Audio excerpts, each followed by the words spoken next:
ঢাকার কেরানীগঞ্জের হাসনাবাদ এলাকায় একটি মাদ্রাসায় ভয়াবহ বিস্ফোরণের ঘটনা ঘটেছে। এতে একতলা ভবনের দুটি কক্ষের দেয়াল উড়ে গেছে।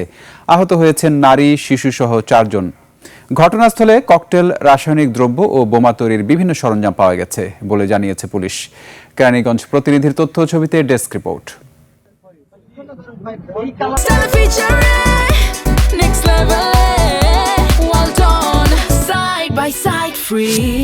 শুক্রবার সকাল 10:30টার দিকে দক্ষিণ কেরানীগঞ্জের হাসনাবাদ এলাকার উম্মালকুরা ইন্টারন্যাশনাল মাদ্রাসার একতলা ভবনে এই বিস্ফোরণ ঘটে।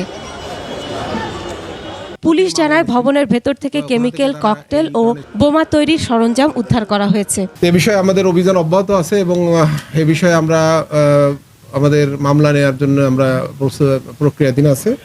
অতি দ্রুত আমরা এই বিষয়ে একটি মামলা গ্রহণ করে আমরা তদন্ত কার্যক্রম পরিচালনা করব। নাম প্রকাশ না করার শর্তে এক বাসিন্দা জানান, শুক্রবার সকাল 10:30টার দিকে হঠাৎ বিকট শব্দ শুনতে পান। পরে ঘটনাস্থলে গিয়ে দেখতে পান মাদ্রাসার পশ্চিম পাশের দুটি কক্ষের দেয়াল উড়ে গেছে। ছাদ ও বিমে ফাটল দেখা দিয়েছে। মাদ্রাসাটিতে 30 থেকে 35 শিক্ষার্থী পড়াশোনা করত।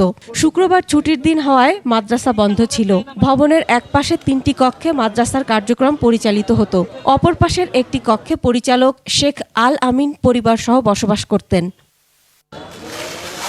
বিস্ফোরণে দগ্ধ মাদ্রাসার পরিচালক শেখ আল আমিন, তার স্ত্রী আসিয়া বেগম এবং তার 2 ছেলে উমায়েত ও আবদুল্লাহ আহত হন।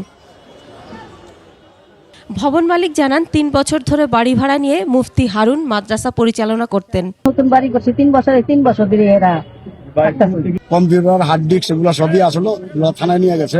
বিস্ফোরণের কারণ অনুসন্ধানে কাজ করছে police. Masum আলিসা, desk report, 21 television.